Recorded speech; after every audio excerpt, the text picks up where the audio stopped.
Olha esse negócio. Assim, ó. Tá ótimo. Pode chegar mais pro lado. Quando que a gente começa? Ih, já começou. Vou esperar um pouquinho o pessoal entrar. A minha irmã. A Pamela já tá aí. A gente só vai esperar um pouquinho o pessoal começar a entrar. A gente já começa. A Patrícia tá aqui. Ó, a Patrícia já.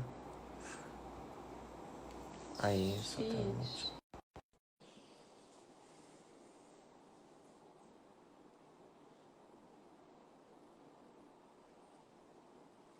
Oi, gente. Oi, Paty. Patrícia. Tudo bem? Tudo certo. Patrícia, Tá dando pra ouvir bem? Tá tranquilo? tá tudo bem. Eu acho que o teu volume tá um pouco alto. Aí Peraí. fica eco. Deixa eu ver como é que tá agora. Tá, melhorou. Tu tá pelo computador? Não, eu tô no celular, na verdade. No computador eu não sei se consigo entrar. É tranquilo pra entrar em live? Melhor. Bem melhor. Posso tentar entrar no computador se vocês acharem melhor. Não, tá ótimo. Bem, acho que é melhor Tá. não sei. Patrícia, então assim, ó. Eu vou iniciar a conversa. Eu ia conversar agora aqui com a... E não entendi nada do que ela falou, tá? Aí eu acho melhor ela ir conduzindo também e a gente vai participando junto. Maravilha. Primeiro eu queria te agradecer, tá? Só elogio ao trabalho de vocês aí.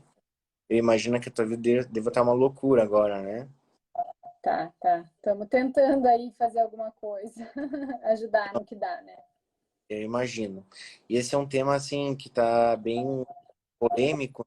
O pessoal tem tido bastante dificuldade.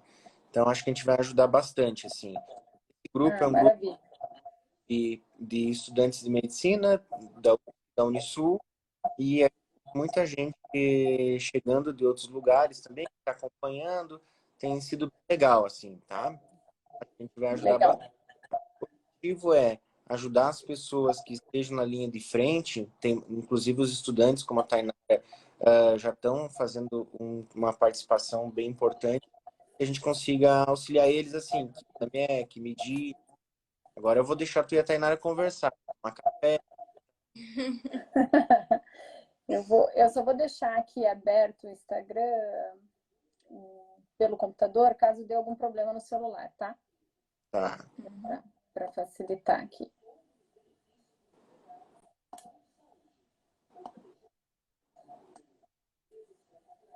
Mas nem se preocupa. Se tu vê que vai dar errado, qualquer coisa que aconteça, a gente entra de novo. Fica frio. Tá. Não, beleza, então. Tá. Então tá, Paty, a gente estava pensando em começar sobre os testes de diagnóstico, então a gente diferencia eles, né? Até semana passada a gente fazia só o RT, PCR em tempo real, né? Que é o exame padrão, né, da doença. Mas semana passada já começou a distribuir os testes rápidos, né? Chegou e tal. Então esses dois testes vão virar realidade no nosso dia a dia. Então eu queria que tu falasse um pouquinho de que é cada um, qual tipo de utiliza, para a gente transformar um pensamento para melhor esse resultado, sabe? Tá. Bom, primeiro, o teste, né, que é chamado de RT-PCR em tempo real, ele é considerado o nosso teste padrão ouro, porque ele é capaz de detectar ali o RNA viral e, basicamente, ele foi o primeiro teste que apareceu porque a gente rapidamente teve conhecimento da sequência, né, genômica desse vírus, né? Então, a partir da sequência, foi conseguido desenhar os primers, os iniciadores, e essa foi a técnica que foi a mais fácil de colocar no operacional, tá? Então, não precisava de tanto outros conhecimentos para colocá-la para funcionar. É uma técnica bastante sensível, e ela vai continuar sendo padrão ouro, independentemente agora de aparecer nesses próximos meses outras técnicas baseadas em anticorpo e antígeno, ela vai continuar sendo padrão ouro a princípio, tá? Bom, essa técnica, basicamente, né, eu só vou dar um overview, que talvez não seja muito da familiaridade de todo mundo, o que é que ela significa, né, esse monte de sigla. ela é uma técnica baseada, então, em a gente, basicamente, né, ter o RNA do vírus ali na amostra do paciente, a gente converter esse RNA num DNA complementar, por isso que se tem essa sigla RT no início, que é de transcrição reversa, e esse DNA complementar a gente usa numa reação que é chamada de PCR, que não é, né, a proteína C reativa, que vocês devem estar mais acostumados, mas sim a reação em cadeia da polimerase. É isso que significa, né, do inglês Polymerase Chain Reaction. E essa técnica basicamente consiste em amplificar, ou seja, em gerar milhões, bilhões de cópias de um fragmento de DNA. Nesse caso, daí bem direcionado para o vírus, tá? Então, a gente consegue diferenciar, conseguindo direcionar exatamente para a sequência do vírus. Por isso que ele é bastante específico. Então, pode ter, digamos, pouquíssimos vírus na amostra, mas a gente consegue transformar isso em bilhões de cópias daquele fragmento. O PCR, inicialmente, ele era feito de uma forma em que a detecção dele no final também era de uma forma manual. E agora a gente chama de PCR em tempo real, né, que é o RT de transcrição reversa com PCR em tempo real, porque isso está adaptado numa máquina hoje em dia que é capaz de capturar uma fluorescência cada vez que um fragmento desses é gerado. Então, conforme vai aumentando o número desses fragmentos ao longo da reação, ele vai detectando mais fluorescência. E a gente consegue saber, então, em tempo real, se o paciente, né, está positivo ou negativo. Tá? Então, ela é de mais fácil execução por causa desse equipamento. Mas vocês viram que eu já falei basicamente, né, de vários passos ali, né? Que é pegar a amostra do paciente, extrair RNA. Da extração de RNA, a gente tem que fazer essa etapa, que é transformar o RNA em DNA e, posteriormente, o PCR. Às vezes, essas últimas etapas, né, a transcrição reversa com o PCR, são feitas juntas, né, no mesmo momento. Mas, então, são alguns passos para que a gente tenha o resultado no final. Então, é por isso que não é um diagnóstico que sai na hora o resultado, né? Ele demora ali, né? Digamos, se tudo ocorrer, né? Chegou a amostra, faz a extração, vai demorar pelo menos umas 4 horas para a gente ter o resultado. Sim, digamos o tempo mínimo que a gente daria, né? Ô, Paty, eu posso chamar de Paty, né? Pode, pode. A Tainara falou que podia. E aí, assim, tu tá na UFSC agora, né? Sim, sim. Tá. E virou uma loucura para essa procura, assim, não era assim, porque a UFSC sempre foi referência. Então, tá uma loucura, ou diminuiu os outros e tá conseguindo levar, assim, esses... Basicamente, esses diagnósticos aqui em Santa Catarina, algumas coisas são feitas na UFSC, mas principalmente no grupo da professora Maria Luísa Basso, no HU. Ela tem trabalhado bastante com diagnóstico lá. A gente tem trabalhado com diagnóstico de algumas outras coisas, mais voltadas para a parte de parasitologia e tudo mais, de rotina. Mas esses diagnósticos, de maneira geral, eles são todos feitos pelo Laboratório Central, pelo LACEN.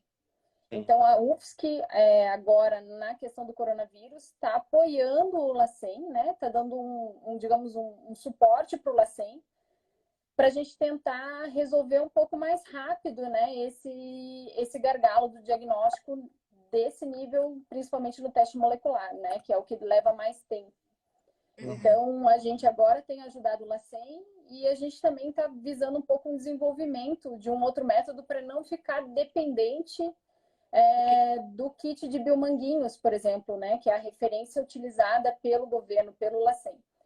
Então, é nisso que a gente está trabalhando agora, né, mais especificamente. Inclusive, né, vocês devem ter acompanhado, semana passada a gente teve uma falta de kits no LACEN, né, então teve um dia que o diagnóstico parou 100%, só que a gente não está fazendo uma fila tão grande ainda como São Paulo, né? Já tem feito ali de 12, 15 mil amostras esperando para serem diagnosticadas. Tá? Então, a gente está na correria, mas assim, quando para de vir kit, por enquanto, para tudo, sabe? Então também estamos nesse limite agora, né? E tempo, assim, antes da gente entrar nos tipos, que a Tainara já está aqui, né? Eu queria saber, eu queria saber assim, para ficar pronto o PCR hoje, do que tu tá vendo, assim. A amostra chega lá? Não, quando a amostra chegou. Tá. Uhum. Como assim? Eu não Amostra, entendi a tua pergunta. quanto tempo sai o resultado? Bom, basicamente a gente consegue um resultado no mesmo dia. Digamos umas 12 horas está levando. É que depende muito do volume de amostras que chega, né? Então, o passo mais limitante de todos é a extração de RNA. Existem muitos equipamentos que são robotizados para fazer isso, mas eu vou falar para vocês que, né, a gente tem um gargalo bem grande nisso. Então, vários equipamentos, por exemplo, aqui na universidade, que estão sem manutenção, que estão quebrados, que poderiam estar ajudando a automatizar mais esse processo. E uma outra coisa que agora talvez melhore um pouco é que, por exemplo, toda a parte de HIV tem uma parte meio separada de maquinário, de equipamentos para fazer carga viral de HIV. E aí tem o robô que se usa para fazer extração, tem os equipamentos de detecção, né, de real-time em si, e que agora que estão começando a liberar para que se use para o diagnóstico de coronavírus. Então, talvez agora melhore um pouco, porque a gente vai poder usar esses equipamentos que se usa para detecção de estimativa de carga viral de HIV, sabe? E daí eu acho que deve andar um pouco mais rápido. Eu sei que o LACEN, por exemplo, tem um robô para extração, mas ele não estava funcional até esses dias, que é justamente porque ele estava fechado o sistema para utilização apenas para as amostras de HIV, entende? Então tem essas questões assim. Mas eu diria que hoje está demorando em torno de 12 horas, assim, esse diagnóstico da hora que a amostra chega, né?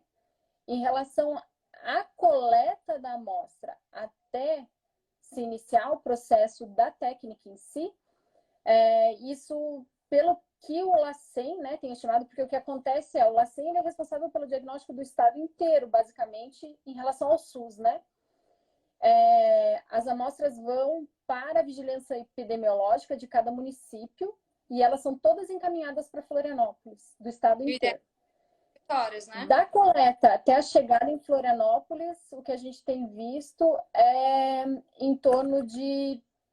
Não está demorando mais do que 24, 48 horas para chegar. Mas, normalmente elas chegam no mesmo dia, as amostras. E aí a questão é de processar nesse tempo, né? Logo depois que chega.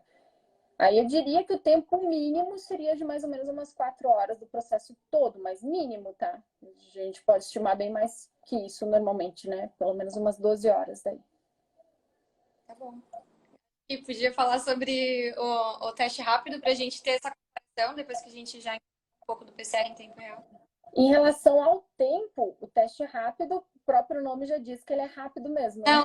Então, falar como que ele como ele funciona? Que tipo de resultado que a gente pode ter com ele? Tá. Em relação ao teste rápido, o que a gente tem é basicamente uma reação baseada ou em busca de antígeno ou em busca de anticorpo, tá? Para antígeno, eu não tenho visto ninguém utilizando agora ainda para detecção de Covid, embora já está sendo produzidos e testados alguns desses testes, mas para anticorpo é o que realmente é a nossa realidade, são esses testes que chegaram, né? Alguns agora chegou a 500 mil, que é o que está sendo distribuído agora.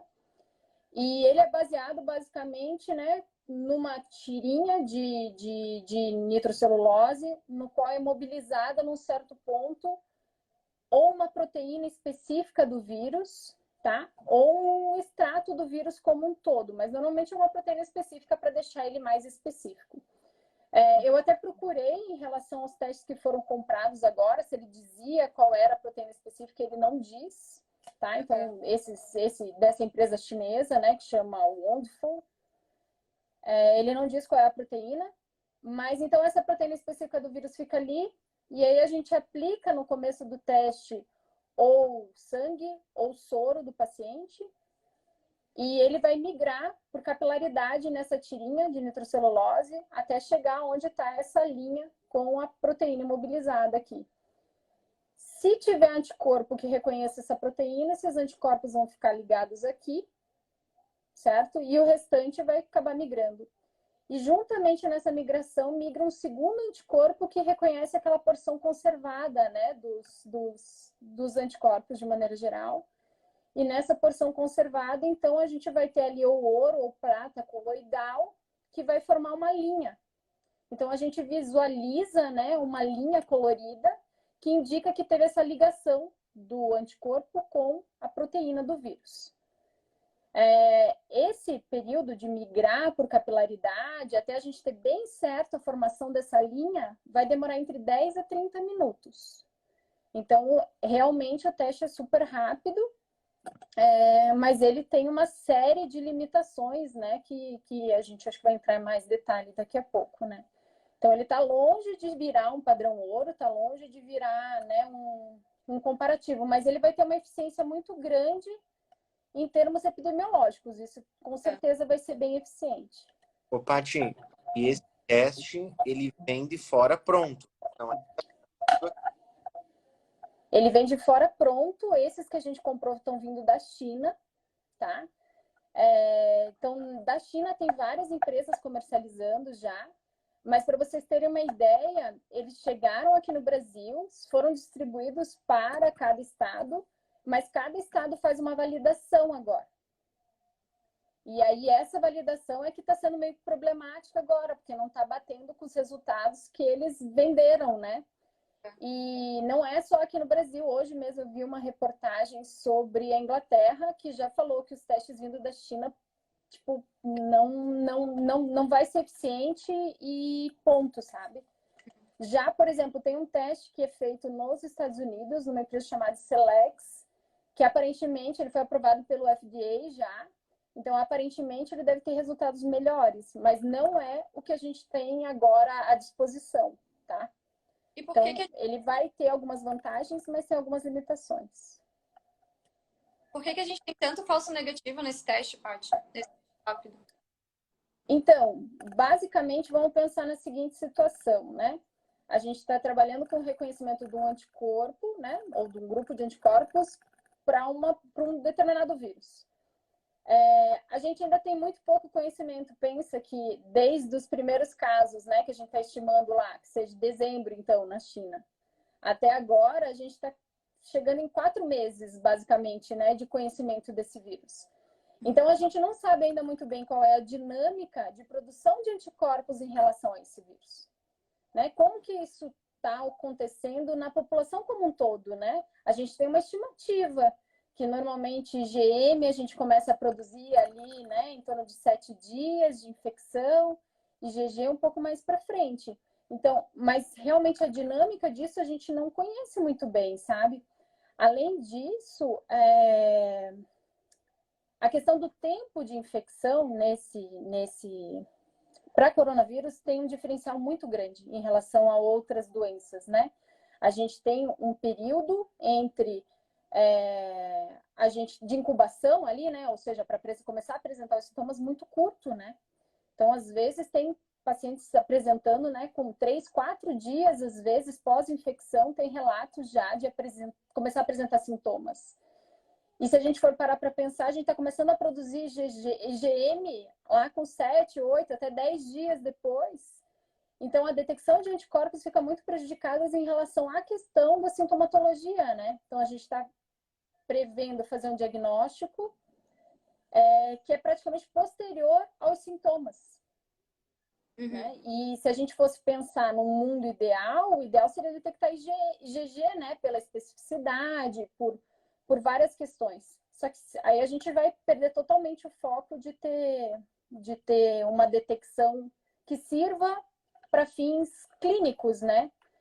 Por isso que eu falei aquela questão de ter a vantagem para fins epidemiológicos, né? Para a gente tentar saber, essa pessoa já se infectou e ela, então, está apta a voltar a trabalhar ou coisas desse tipo, assim, ela não precisa mais, digamos, se preocupar.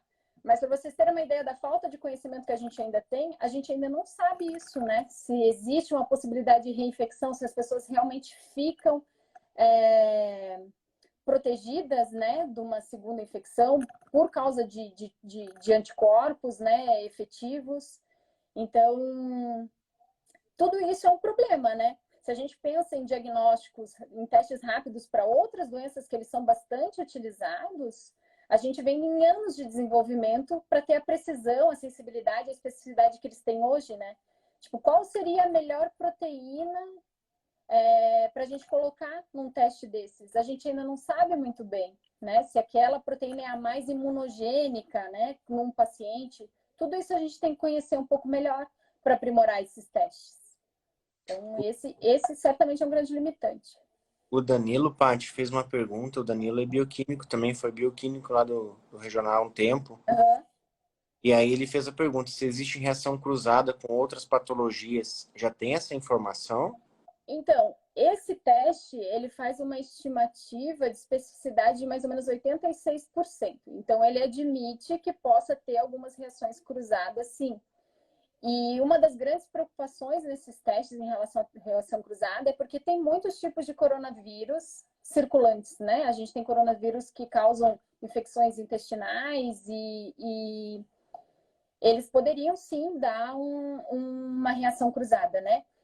Inclusive, Agora, nesses testes, a gente não tem visto um problema tão grande de reação cruzada, mas um problema muito maior.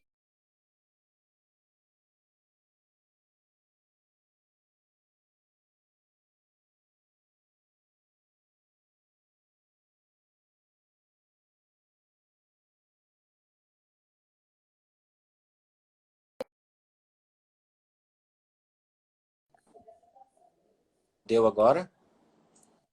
Agora voltou. Eu acho que melhorou até.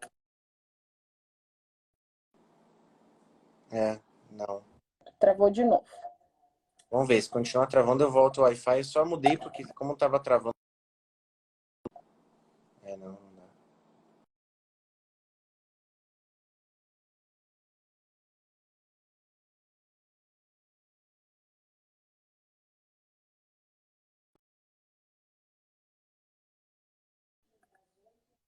Deu certo agora.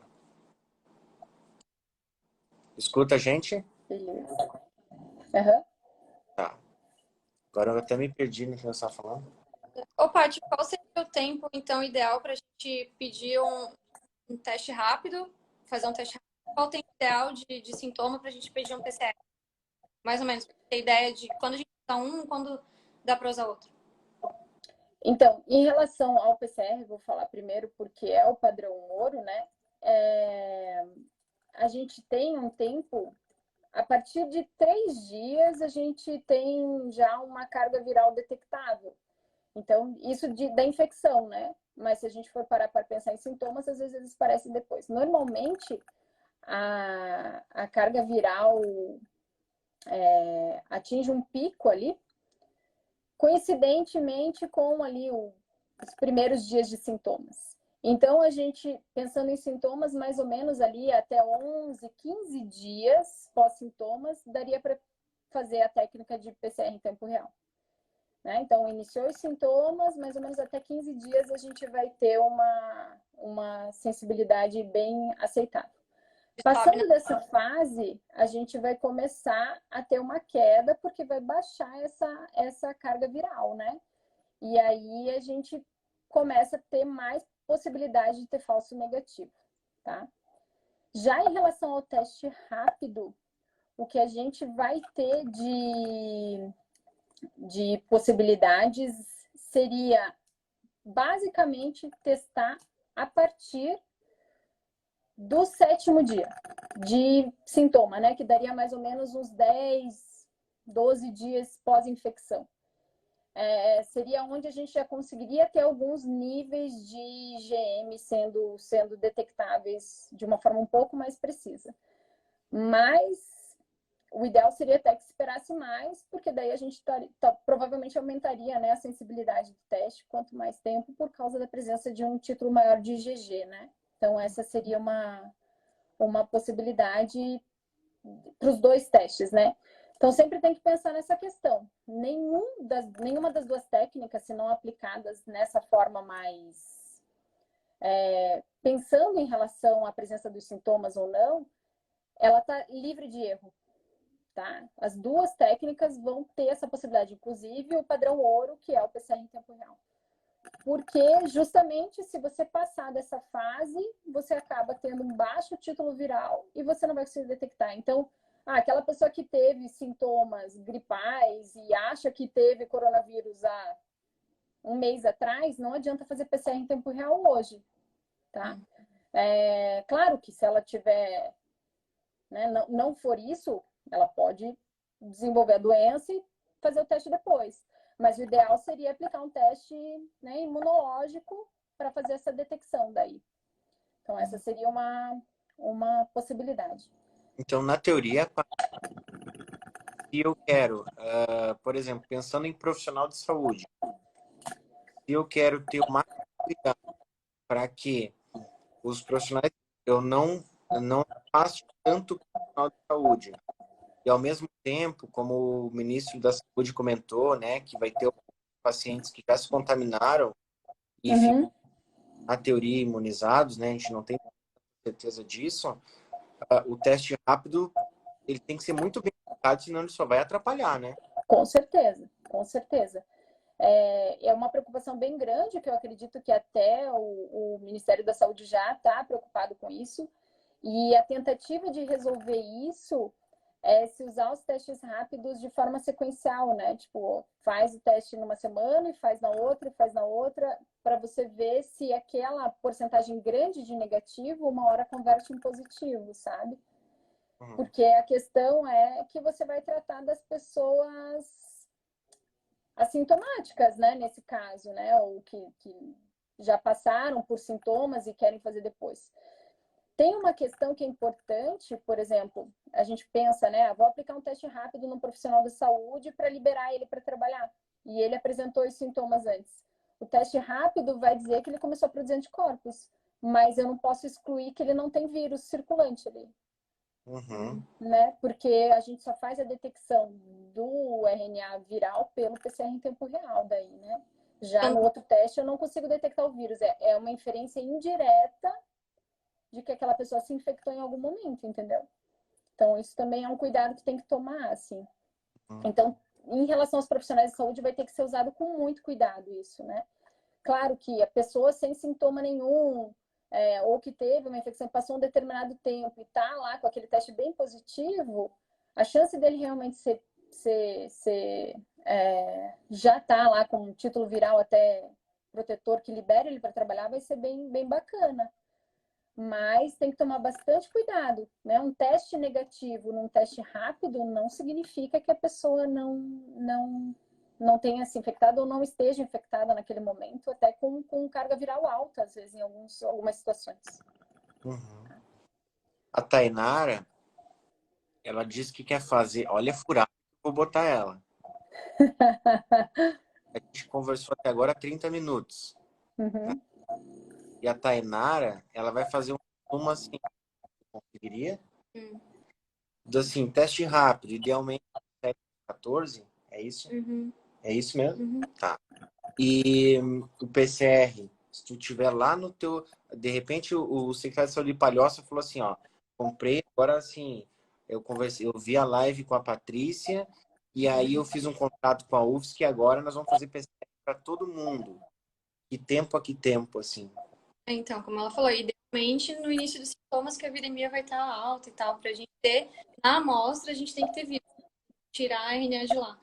Mas até 15 dias de sintomas ainda é possível detectar, porque é uma técnica muito sensível, sabe? Então ela consegue, com poucas vezes de RNA, que tu tem identificar essa amostra e conseguir dar um positivo aí. É isso, Paty? É isso aí. É Ela isso mesmo. Ela estudou. Uma coisa que assim, ó, que tá... Eu peço muito PCR para micobactéria tuberculose, né? No lavado. E uma coisa que a gente tem grande preocupação é a qualidade de amostra. Até o Danilo tá Depois a gente pergunta o Danilo. O Danilo sempre batia nisso também lá no laboratório, que não adianta vir amostra ruim e querer que eu ache alguma coisa. O É o que essencial. que tu daria de dica pra gente, no sentido assim, cara, cuidado com isso, cuidado com aquilo, tem chego coisas muito ruins. Então, essas técnicas, uma das coisas que é bem limitante, com certeza, é a qualidade da amostra, né? Então, para a gente, a amostra, quanto mais fresca, melhor vai ser, né? Ou seja, quanto menos tempo tiver entre a coleta e o início da extração de RNA, certamente vai ter mais precisão em tudo. Porque o RNA, diferente do DNA, é uma molécula mais lábil, né? Ela vai degradar mais facilmente, né? Então, esse tempo de processamento ele é bem precioso, né? Em relação às amostras em si, eu vou dar a realidade do que é que está sendo feito, né? E daí depois a gente discute no mundo ideal. A expectativa e a realidade. A expectativa seria que as amostras fossem coletadas no SWAB e colocadas num meio de transporte, que a gente chama, que tivesse um protetor de RNA. Então, existem vários reagentes que a gente coloca ali, vários tampões que vão proteger essa molécula para que ela fique bem íntegra, para que na hora da extração ela esteja ali bem disponível, bem íntegra. Então, existem diversos desses meios de transporte, alguns comerciais que são bem caros, alguns mais in-house que são um pouco mais baratos, mas essa seria uma alternativa ideal, né? Ou seja, eu coletei, de repente, né, a gente até falou dessa possibilidade, tem alguns meios de transporte que eles já lisariam o vírus, então aquela amostra já deixaria de ter um potencial, né, contaminante e tudo mais, seria o ideal para a gente manipular, por exemplo. E o RNA está preservado ali. Então, esse seria o ideal. O que é que está sendo feito em termos de SUS? Basicamente, se coleta SWAB, são 3 SWABs, se não me engano, são 2 nasais e 1 de orofaringe. E esses 3 SWABs são colocados num tubo com 3 ou 4 ml, agora eu não me lembro exatamente, de uma solução salina, né? Um soro fisiológico que vocês utilizam comumente, somente acrescido de um fungizona, que é um antifúngico, e um antibiótico, para não crescer fungo e bactéria nesse processo. Então, a gente está bem longe do mundo ideal em termos de armazenar esse RNA. E aí a gente já pode estar perdendo uma grande quantidade de informação aí, porque vocês imaginem que se isso começa a degradar, e esse RNA começa a degradar, se aquele paciente ainda está num momento em que a carga viral, o título viral dele é baixo, a gente vai perder.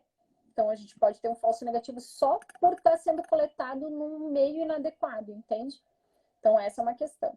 A outra questão é o tipo da amostra, né? Como eu falei, a convenção, mais ou menos, de coleta agora está sendo 2 SWABs nasais e 1 de orofaringe. Mas se a gente for parar para pensar em tempo de progressão de infecção, a gente vai ter um momento que vai estar mais em trato respiratório superior e vai ter um momento em que o paciente já vai estar com uma infecção mais relacionada a trato respiratório, né, inferior aqui, pensando, né, num caso de pneumonia, por exemplo. A chance vai ser muito, muito, muito maior de eu encontrar vírus, por exemplo, num lavado, né, broncoalveolar ali, que não é a amostra que está vindo. Então, certamente, né, tem até um estudo, eu até mostrei isso para a Tainara, que compara diferentes tipos de amostra em relação ao RT-PCR. Para vocês terem uma ideia, eu até deixei aqui anotado. Ó, lavado broncoalveolar, a sensibilidade do teste ela é de 93%. Em escarro seria 72%, o swab nasal 63%, o swab de orofaringe 32%. Então, a gente tem uma variação muito grande conforme a amostra que chega, né? E isso está relacionado tanto à presença de contaminantes possíveis, quanto à presença de vírus em si, né? Então, a gente tem uma diferença muito grande.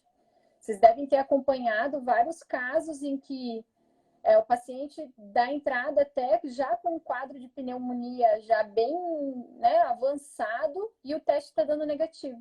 Isso é uma descrição de muita gente, né? Isso está super bem reportado na literatura. E aí tem vários motivos para isso, né? Da onde foi coletada essa amostra, né? Se foi swab nasal, talvez não seria o ideal, talvez seria que fazer uma coleta de amostra traqueal ou de um lavado broncoalveolar, que é uma coisa que é muito complicada, né? Também de se fazer pensando, né, na exposição do profissional de saúde que vai fazer isso. Tudo isso, né, não é tão trivial assim. E a outra questão é muito em relação também à presença ou não do vírus naquele momento, sabe? Então, não no organismo como um todo, mas naquela amostra, né? Isso não tem um padrão muito fidedigno. Então, tem até, acho que a experiência de um médico chinês que ele passou por 6 testes de PCR Então, foi o primeiro. negativos, e aí depois só que ele foi ter um teste positivo. E ele já estava apresentando sintomas, né? Então, tem uma preocupação em relação a isso, né? Não exclui totalmente um paciente com resultado negativo de estar com Covid-19, né? Isso é um problema grande que a gente tem, né? Então, vocês viram ali, por exemplo, em relação a esses números que eu apontei para vocês, a gente tem uma variação bem grande, né? Em relação aos tipos de amostra, da positividade que a gente encontra, né? Então, é bem complicado. A gente usa até buscar resposta há um tempo já, mas eu acho que agora eu entendi uma coisa. Que se a gente está usando escarro, é porque a doença em si, ela não produz quase nada de escarro, né? É muco mesmo, assim, vai se confundir com o... Mas tem uma outra situação que o swab claro, tem uma vantagem, é que tu não aerosoliza nada, né? Normalmente tu vai aerosolizar, né? E para doença viral tu não vê fazer no carro, né? Claro. Mesma coisa lá polar, ninguém vai querer fazer agora, né? Não. Com certeza, com certeza. O swab, apesar de poder induzir não, ele é o mais seguro para todo mundo, né? No fim das contas. Essa é acho que é o grande motivo da escolha. E a questão de se fazer 3 swabs é para aumentar essa chance, né? De você encontrar uma amostra positiva ali, né? Então, você aumenta a quantidade de RNA em si também, né? Então, o swab certamente vai ser a escolha, né? Não vai ter muito essa questão. Então, a gente tem que, na verdade, lidar com a possibilidade de ter resultados negativos mesmo o paciente sendo positivo, né? E aí vem a outra questão, né? De usar os exames, né, de imagem para auxiliar também, né, nessa questão, porque a gente tem visto muitas vezes várias questões, né, de tomografia, de várias outras ressonâncias que dão, né, uma ideia até um pouco mais efetiva às vezes, né, de que provavelmente é coronavírus, né, e tratar talvez esses indivíduos mesmo com um teste negativo como sendo positivos, né. Então, isso é importante que se saiba diferenciar. Mais uma pergunta. A nossa questão política. Pensando no modelo da Coreia do Sul e da Alemanha, que eles conseguem testar muita gente, e isso ajuda na epidemiologia, de entender se tem que ficar em isolamento mesmo, para abrir, né? É possível a gente aqui no Brasil fazer isso? O que tu acha, assim, que a gente está vivendo? É um modelo que a gente consegue reproduzir, talvez? Então, primeiro que a gente está falando de países, primeira questão, com uma população bem inferior, né, à nossa. Não tem comparação nenhuma, né? Então, a gente está lidando com uma população inferior em número de pessoas, né? Menos gente para testar, mas a gente também está falando de países de muita eficiência no processo, né? Então, qual é a principal questão, né? A primeira pergunta que você fez, se você acha que a gente vai conseguir testar nesse nível, eu acho que não. E assim como Itália, França, Espanha não está conseguindo testar, Estados Unidos agora que está correndo atrás do prejuízo e está começando a testar mais gente. Existe uma estimativa, mais ou menos, né? Que o número a gente consegue fazer uma estimativa se a gente está testando de forma eficiente pela letalidade que a gente está encontrando, né? Então, né, no Brasil a gente tem ali São Paulo, por exemplo, com cerca de 6% de letalidade até agora, que não é o que a gente espera, né? A gente espera ali entre 1%, no máximo 2%. E a gente consegue estimar se a gente está testando o suficiente pela letalidade. Se a letalidade estiver acima de 2, é porque a gente não está testando o suficiente, né? Então, porque está testando basicamente só quem está em estado muito grave ou que já morreu, né? E por que que esses países conseguiram e a gente não vai conseguir? Primeiro, porque a gente está falando de um teste que requer uma quantidade muito grande de insumos que a gente não produz, né? Então, esse é um grande limitante. A gente depende de importar isso. E importar de quem? Estados Unidos, China e Europa. E aí a gente vai concorrer com esses países para importar esses insumos. É a mesma questão que a gente está vendo agora dos EPIs também, né? Tipo, eu acho que não demora muito para a gente começar a ter empresas falando, não, agora a gente não vende mais para o Brasil, a gente só vai manter só o mercado interno aqui, né? Então, isso é um problema muito grande. E isso é uma coisa que a gente tem tentado driblar de alguma forma agora, em algumas coisas que a gente está pensando, para tentar diminuir cada vez mais a dependência de reagentes. Então, a gente está tentando modificar as reações para depender cada vez menos de reagentes. A outra questão, que é bem importante também, que esses países conseguiram fazer, eles conseguiram fazer uma otimização do sistema no sentido de descentralizar um pouco as coisas. Por que eu estou falando isso para vocês? Como eu disse no começo, basicamente os testes de diagnóstico iniciais no Brasil, cada estado, o seu LACEN, o seu laboratório central, fazia. E aí, se a gente pensar que a gente está colocando todos os testes em cima de uma instituição só em cada estado, a gente está centralizando. E não só nesse ponto. A centralização, por exemplo, da produção do kit de diagnóstica distribuída estava toda em Biomanguinhos. Biomanguinhos tem uma capacidade de produção X, vai chegar numa hora que ele não vai conseguir produzir mais kits do que ele produz. Que é o que ele está, né, tá estimando ali mais ou menos 80 mil kits por mês. 80 mil kits, se a gente está parando para pensar, por que faltou semana passada? Porque eles vão atender primeiro o eixo ali de sudeste, né, onde está o maior número de casos. E aí não vai sobrar kit para vir para cá, por exemplo. Então, a gente está com uma limitação de centralização das coisas no Brasil. Isso está mudando agora? Está mudando, né? As universidades começaram a entrar nesse jogo, laboratórios privados estão começando a entrar nesse jogo, mas nós vamos todos esbarrar no problema da importação das coisas, né? E essa importação, pensando no PCR em tempo real, é super impactante. E pensando nos kits de diagnóstico rápido, também é impactante, porque a gente também depende de importar isso agora. A gente não vai conseguir produzir isso facilmente aqui agora. Então, a gente tem alguns problemas nesse sentido, né? A nossa centralização, eu acho que é o que está mais impactando em a gente não conseguir ir para frente nesses diagnósticos, assim, né? Para vocês terem uma ideia, a gente agora, nessa semana, se receberam alguns kits que atendem ali, o LACEN consegue processar aquela quantidade X, mais ou menos por dia, então essas amostras não chegaram a vir para a universidade. Então, a gente parou agora essa semana passada, o diagnóstico, né, no final da semana, porque não tem material para fazer.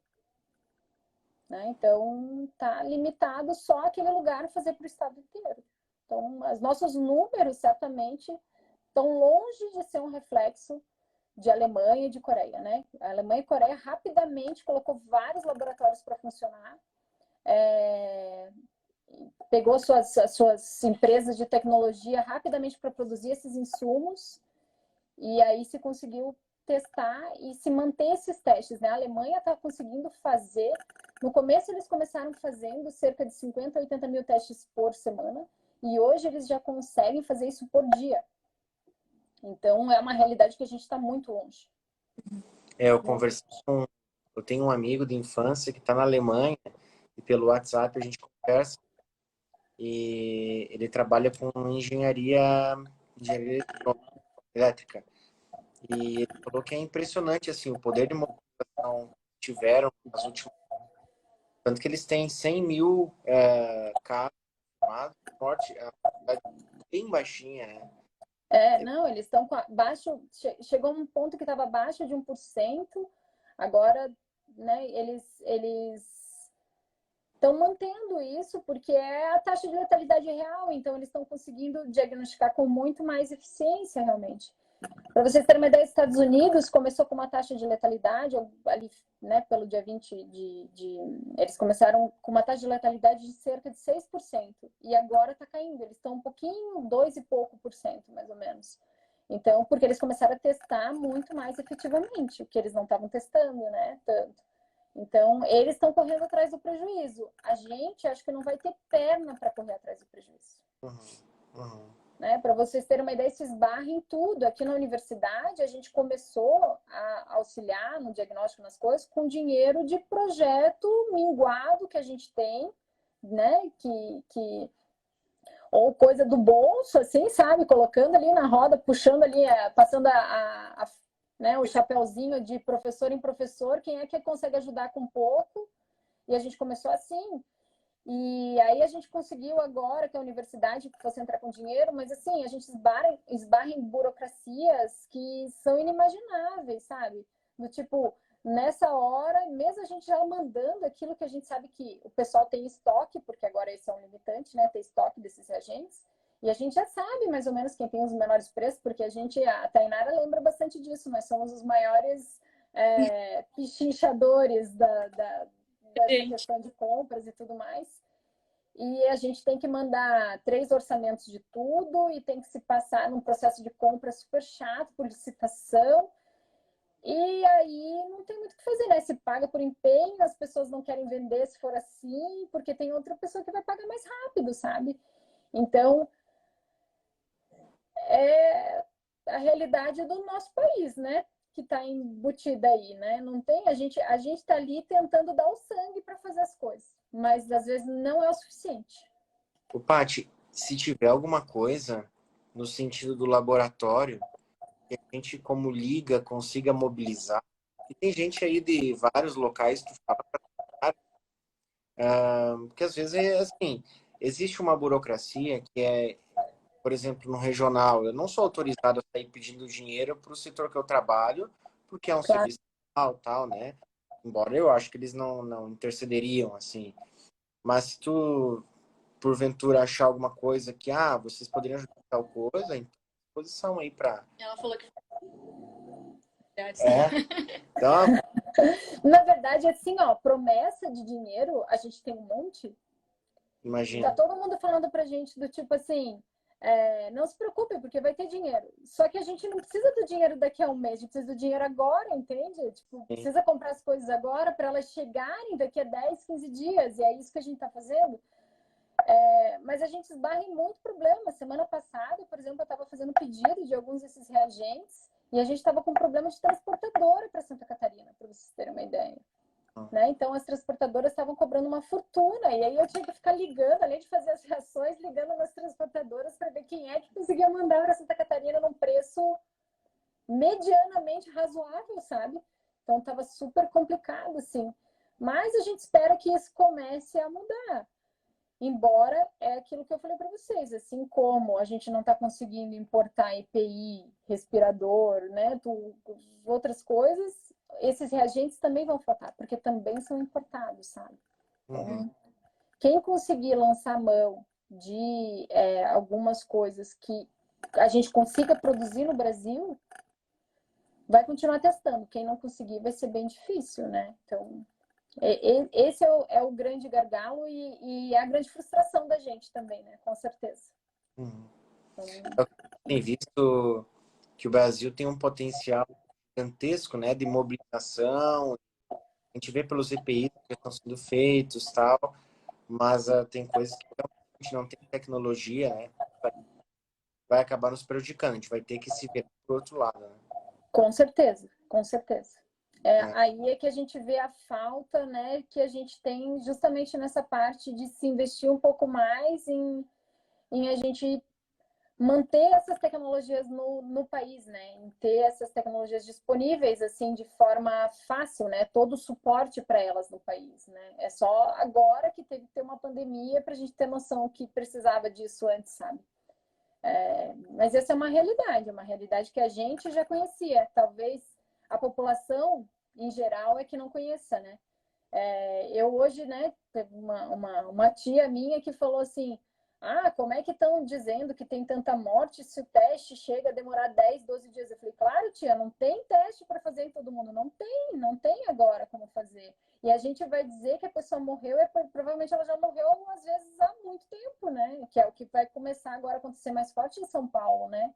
Que está com um monte de teste represado ali, né? Então, é uma situação bem problemática que eu gostaria de ter uma solução, mas não é tão simples assim, né? Tão fácil assim. A Alice colocou, a Alice é fisioterapeuta lá da UTI do Regional, tá? Uhum.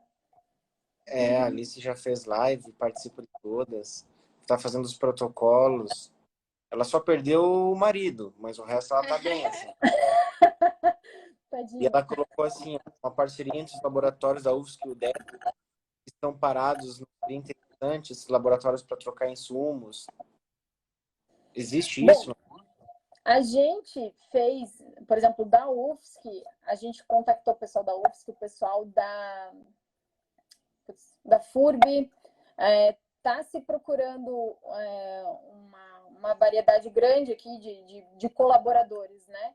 Tem muita gente se oferecendo para ajudar, tem muita gente, né, falando, eu mando equipamento para vocês, mas eu vou ser bem sincera para vocês agora, a gente está com o laboratório com uma capacidade funcional enorme agora.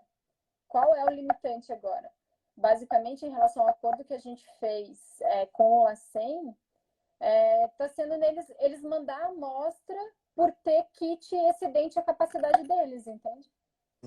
Então, como eles só está vindo kit do governo para a capacidade que eles conseguem processar por dia, eles meio que não têm por que mandar para a gente, né? Então, é mais ou menos isso que está acontecendo. Embora eu já acho que talvez, se a gente fosse processar super rápido essas amostras, a gente está tendo todo pondo pressão no governo, né? Do tipo, vamos fazer esse negócio andar mais rápido. Mas, basicamente, essa que está a questão. Então, tipo, gente para trabalhar só de equipamentos de PCR em tempo real na UFSC, aqui no campus aqui da Trindade, a gente tem 6. E aí na agronomia tem mais, que eles já falaram de CD. O pessoal de Curitibanos ficou de mandar o equipamento se precisasse. Mas é aquela questão, a gente tem muita gente capacitada, os equipamentos agora funcionais, que no primeiro teste que a gente fez, como os equipamentos não necessariamente são iguais ao do LACEN, a gente teve que padronizar algumas coisas, né? Mas hoje a gente está com tudo operacional, a gente conseguiria facilmente processar, sei lá, umas 300, 400 amostras a mais por dia, né? Trabalhando em vários turnos, porque gente para trabalhar não está faltando, sabe? O que está faltando é o reagente para a gente conseguir pôr essas amostras para rodar, né? Então, o gargalo tá um pouco antes. Não é necessariamente equipamento e pessoal. Isso tem bastante para ajudar. Deixa eu tirar uma dúvida. Tem pós-doutorado, Paty? Eu tenho pós-doutorado na área de Biologia. biotecnologia também. Biotecnologia. Porque, agora a gente vê a importância de incentivo à pesquisa, à educação, né? Que agora, justamente agora, poderia estar dando o teu máximo aí para contribuir e tá faltando coisas básicas, né? Mas tá bom. Faz parte, né? Não temos muita escolha, né? Essa que é a questão, né? Sim. Realmente a parte de ciência, até de tecnologia em si, né? Tá cada vez nessa nossa área mais que a gente chama de biotecnologia, cada vez mais desprivilegiadas, né? No país. Então, isso já vem, né? De uma longa data, não é só de agora, né? Que a gente está começando a ter um financiamento de maneira geral, né? Para as coisas. Então, é uma realidade que a gente já está, de certa forma, se acostumando, mas não deveria. Essa que é a questão. Paty, tem mais alguma pergunta? Acho que não. A gente conseguiu. A gente queria te agradecer muito. Obrigada. Vou deixar para a Tainara falar. Ela é tua fã número 1. Mas a galera aproveitou bastante. Eu, pelo menos, assim, consegui entender bem melhor do que eu já estava entendendo e vou usar para as minhas coisas de pneumo também, que Eu sempre fico pedindo PCR para Mycobacterium e sempre tentei entender, agora eu tô tentando. Bem legal. Thay, A única coisa que acho que a gente não falou, né, Thay, que eu até comentei com você que a gente tinha que falar, porque eu tenho uma amiga que é gineco e ela falou para mim assim, tá, mas agora chegou os testes rápidos, vai resolver todo o nosso problema, né? E eu falei para ela, não vai só causar um pouco mais. E ela falou, mas por quê? Porque ela trabalha ali na parte de obstetrícia e tudo mais, se utiliza muito no pré-natal, né? Agora tem algumas coisas já bem estabelecidas de protocolo, né? Como rubéola, HIV, hepatite, que são super funcionais os testes rápidos, né? Vai para confirmação depois, mas é difícil de ter um problema, né? E aí eu falei para ela, não vai funcionar assim. Primeiro, porque a gente tem uma doença de um curso completamente diferente, em que a fase ali de sintomas aparece muito rápido e que não dá tempo de produzir esses anticorpos de forma efetiva. Além de que não tem todo o tempo de desenvolvimento que esses testes têm. E aí ela ficou assim abismada. Ela falou, nossa, eu achei que ia ser que nem fazer um teste de HIV no pré-natal e estava tudo resolvido. eu Então posso tem um falar, pouco isso na cabeça. eu achava também que esse teste rápido ia resolver um monte de coisa. Pois é. E não vai. Infelizmente, né? Infelizmente. Ainda, né? Pra gente avaliar. A gente falou bastante disso, né? Eu falei, eu tenho que contar a história da minha amiga. Paty, eu queria agradecer, muito obrigada. Eu acho que vocês são super-heróis também aí lutando. Eu sei muito bem como é que é.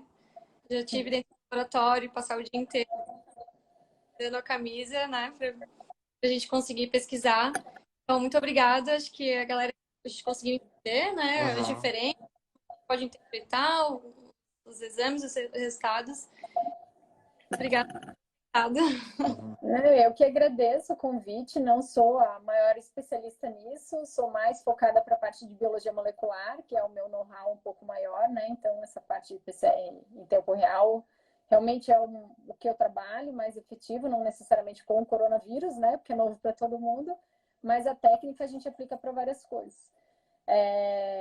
Mas foi um prazer enorme, né? Eu e a Tainara, ela tem me ligado várias vezes, tirando dúvidas de várias coisas, e a gente fica conversando um tempão sobre várias coisas, né? A Tainara esteve comigo no laboratório, foi minha aluna de iniciação científica no laboratório, né?